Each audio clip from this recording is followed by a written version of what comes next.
검찰에서 특검에 이어 수사를 계속하도록 하는 것이 바람직하다고 판단하였습니다. 야3당은 황교안 권한대행에 대한 탄핵 소추안 발의에 합의했습니다. 황대행의 이 같은 직무유기와 권한 남용에 대해서 법적 조치도 고려할 것입니다. 황교안 대행은 역사의 죄인으로 기록될 것입니다.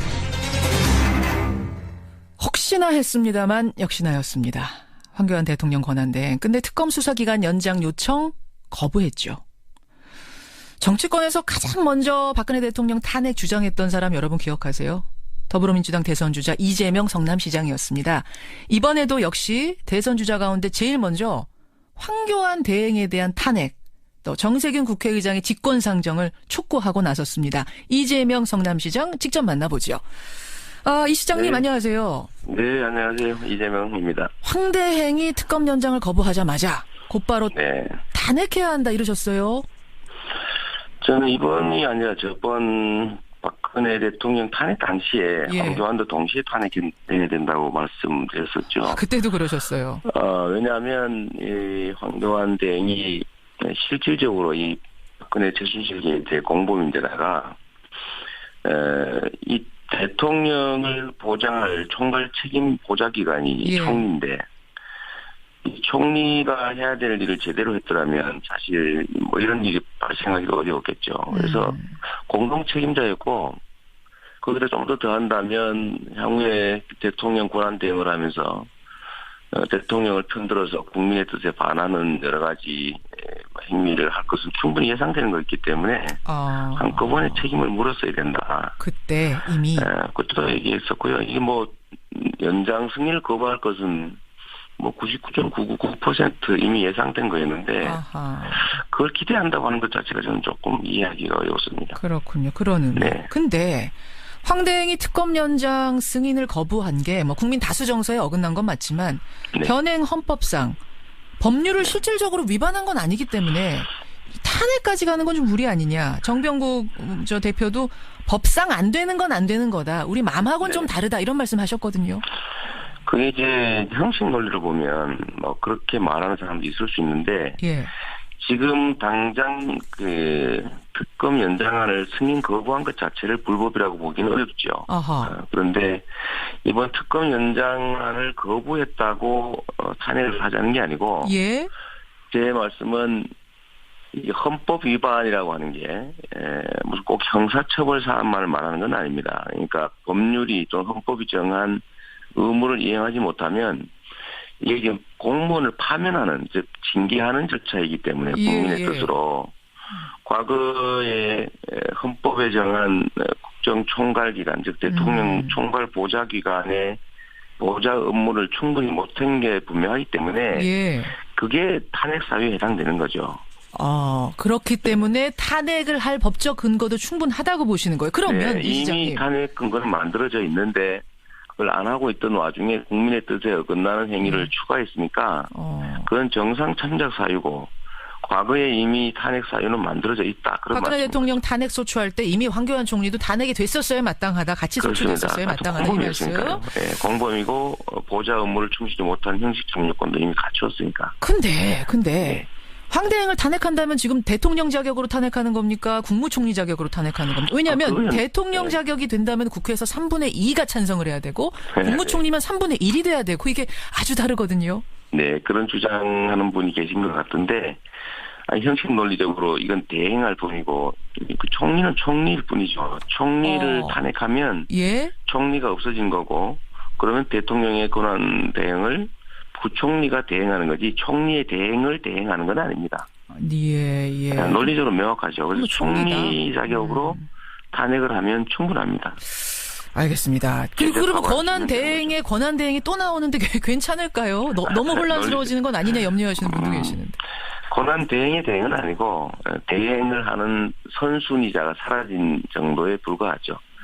제가 보기에는 황교안 총리보다는 오히려 그 부총리가 순위에 따라서 대행하는 것이 지금보다는 훨씬 덜 혼란스럽습니다. 유일호 부총리가 되는 겁니까? 그 다음 순위가? 네, 뭐 그렇게 되겠죠. 차라리 그분이 하시는 게 낫겠다. 더 혼란스럽겠다. 왜냐하면 지금 대행이라고 하는 건 대통령의 권한을 정지시켜 놓은 상태에서 정지된 권한 중에 현상 유지용 소극적 권한 행사만 하는 게 원래 논리적으로 맞는데 예.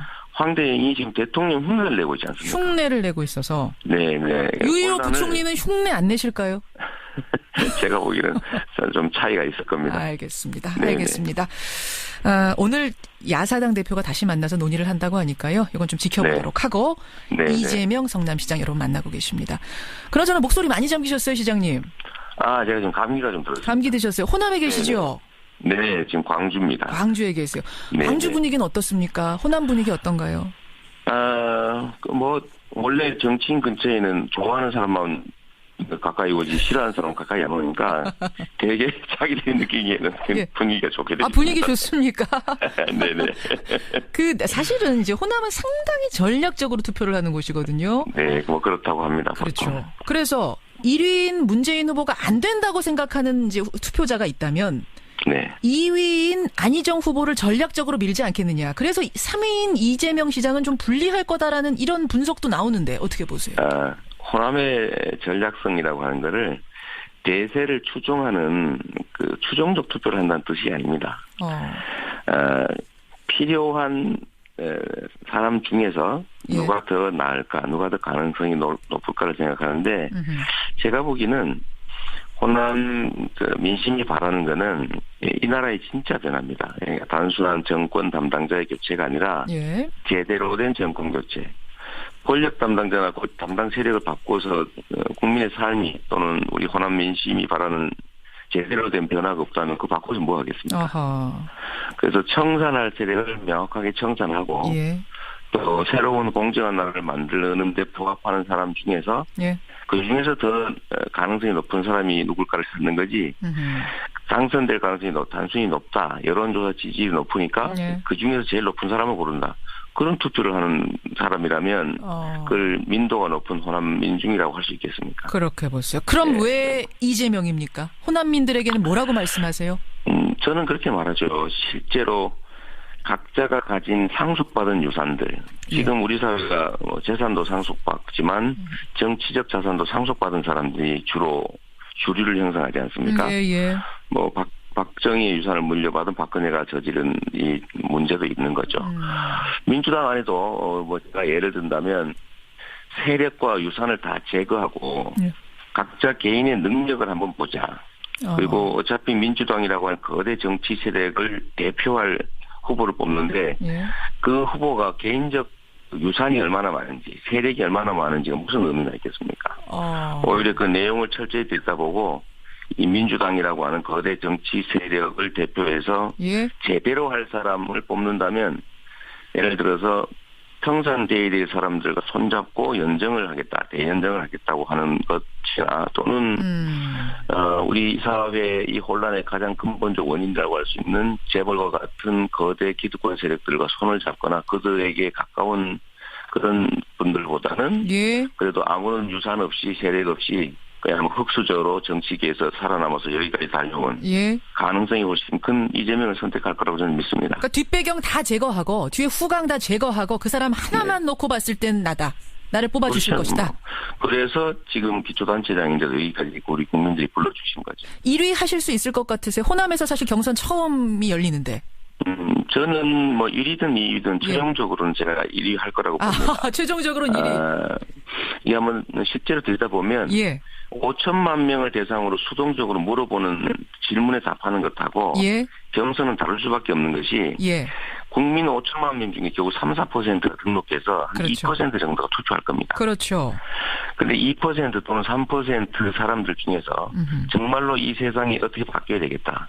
이 사람이 꼭 돼야 되겠다라고 적극적으로 행동하는 사람이 이 경선에 참여하게 되는데 그냥 수동적으로 답하는 사람들은 이 경선에 참여하지도 투표하지도 않습니다. 알겠습니다. 그런 측면에서 보면 여전히 이재명을 기대하고 저 변방에서 실력과 실적만으로 그야말로 불러준 분들은 여전히 그 기대를 갖고 있기 때문에 많은 분들이 참여해서 제가 최종적으로 이길 거라고 확신합니다. 호남 1위는 물론이고 최종 1위도 지금 장담한다 이렇게 힘줘서 말씀하셨는데 근데 지금 경선 주자들이 이재명 시장님뿐만 아니라 다 최선을 다해서 뛰고 있어요. 근데 물론이죠.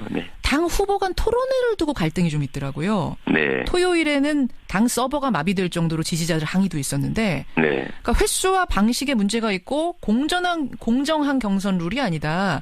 전관위가 운운하에 달래는 식으로 인터넷 TV 토론 하나 추가했다. 이렇게 문제 제기를 하셨네요. 우리 참모들이 뭐 그렇게 얘기한 분들이 있는 것 같은데요. 예, 예. 제가 이게 숫자 때문에 그런 게 아니고 예.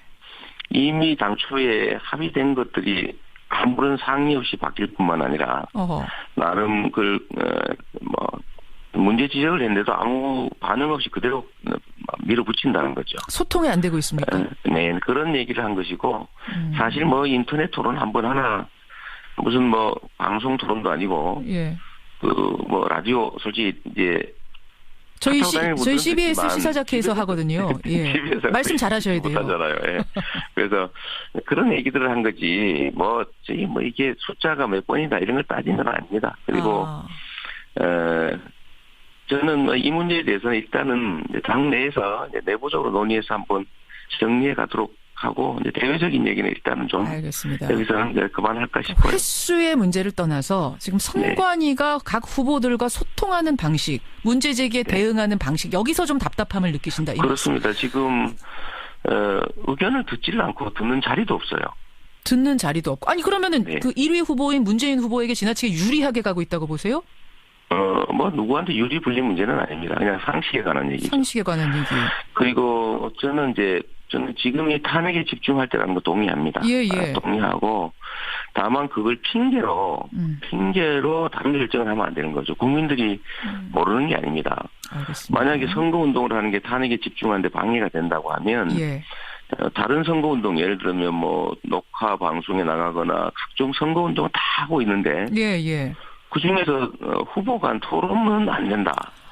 다른 거 다 되는데 왜 후보 간 토론만 탄핵에 방해가 되느냐? 그러니까 그런 얘기를 하면서 예를 들면 저 같은 사람들을 제가 가장 탄핵에 집중했고 지금도 다른 어떤 것보다도 탄핵과 퇴진운동, 국정정상화라고 하는데 노력하는 정치인인 거 분명한데 저를 마치 사적 이익을 위해서 공적 목표를 상실한 탄핵을 집중하지 않고 사적 이익을 노리기 위해서 그런 데 연연하는 사람으로 밀어붙이고 이런 부분들이 참으로 섭섭하지요. 섭섭하시죠. 그래서 이제 어떤 얘기 나오냐면 당내 경선 상황이 계속 이런 식으로 진행이 된다면 최악의 경우에 중대 결심을 할 가능성, 보이콧을 할 가능성 이 보도가 되더라고요. 고려해 있습니까? 그러지 않습니다. 저야 민주당 안에 하나의 팀으로 참여하는 거고 그 과정에서 약간의 섭섭한 점이 있더라도 그걸 내부적으로 해결하고 가야 되고 그렇다고 해서 제가 그 정권 격차의 대의라고 하는 것을 버릴 수는 없습니다. 알겠습니다. 제가 그걸 위해서 제가 대통령이 되기 위해서 노력하는 사람이 아니라 이 사회를 공정하게 바꾸는데 대통령이 가진 권한이 필요해서 이 경기에 참여했고 그런데 그 대통령이 권한을 갖는 것보다는 정권 교체가 더 큰 가치인데 거기에 훼손을 줄 수는 없는 겁니다. 중대 결심이란 말은 이건 너무 지나친 과잉 해석이다. 참모들 중에 일부 아마 하나님 그런 얘기하는 분이 있을 수도 있는데 그건 또 하지 말라고 제가 얘기해놨습니다. 7002님이요. 이재명 시장이 감기 조심하세요. 지지자가 문자 주셨는데 감기 조심하시고요. 목소리 관리 잘하시고요. 오늘 고맙습니다. 네, 감사합니다. 이재명 성남시장.